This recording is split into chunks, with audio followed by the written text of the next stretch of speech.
De plus en plus de personnes font installer chez eux des poêles à bois pour créer une ambiance chaleureuse. Ces poêles sont assez puissants pour chauffer une maison. Ils sont économiques et les nouveaux modèles à faible émission sont plus écologiques. Comment c'est fait vous raconte une histoire qui va vous réchauffer.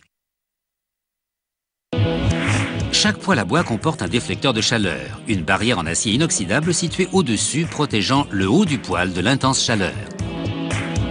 Le déflecteur permet aussi de ralentir la fumée qui sort de la cheminée, ce qui réduit l'aspiration ascendante créée par la chaleur montante. La production commence par de grandes feuilles d'acier d'une épaisseur de 8 mm. Un laser guidé par ordinateur découpe des morceaux qu'on mettra ensuite en forme. Le laser coupe le métal rapidement et avec une précision extrême. Comme la découpe se fait grâce à une lumière intense plutôt qu'avec force, les différentes pièces présentent des bords nets et lisses. On utilise un grand aimant pour attirer et transférer les pièces dans la prochaine aire de production. La pièce la plus grande forme les côtés et l'arrière du poêle à bois. On utilise une presse plieuse pour lui donner la forme souhaitée. Un ordinateur guide cette grande presse hydraulique pour plier l'acier plat aux bons endroits.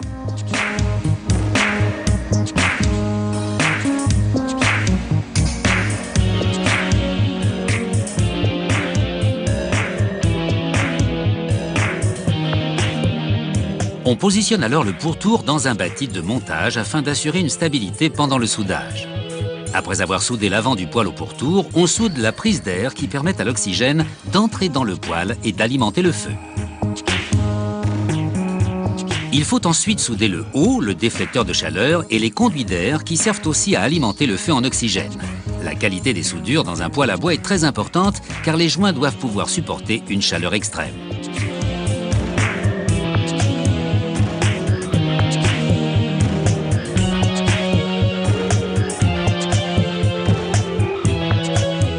Puis on soude le fond du poêle. Le trou dans le milieu est utilisé pour faire tomber les braises dans un ramasse-cendres. Une buse est soudée. Cet anneau d'acier relie le poêle au conduit qui mène à la cheminée.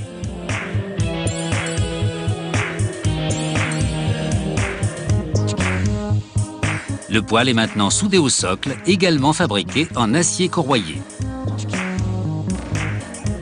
Pendant ce temps, la porte prend forme. On colle une corde en fibre de verre autour du cadre de la porte en utilisant une colle faite à base de silicone qui résiste aux températures extrêmes. Cette corde empêche l'air de s'infiltrer et de trop aviver le feu. Après avoir installé la poignée de la porte, on soude les charnières.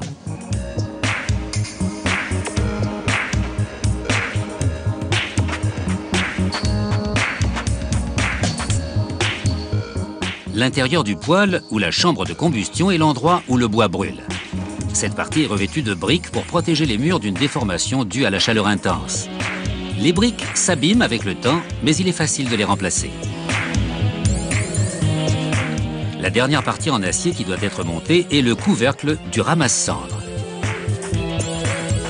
Un tapis roulant automatisé transporte le poêle vers le poste de peinture où un bras robotisé pulvérise une couche de peinture résistante à la chaleur.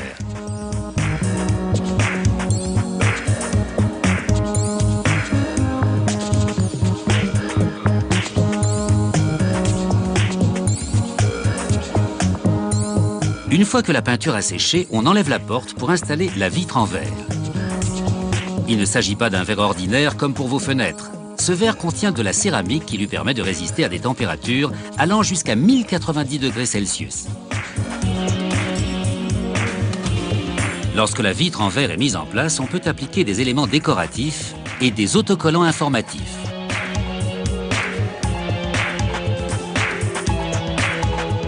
On remet ensuite la porte en place et on la ferme.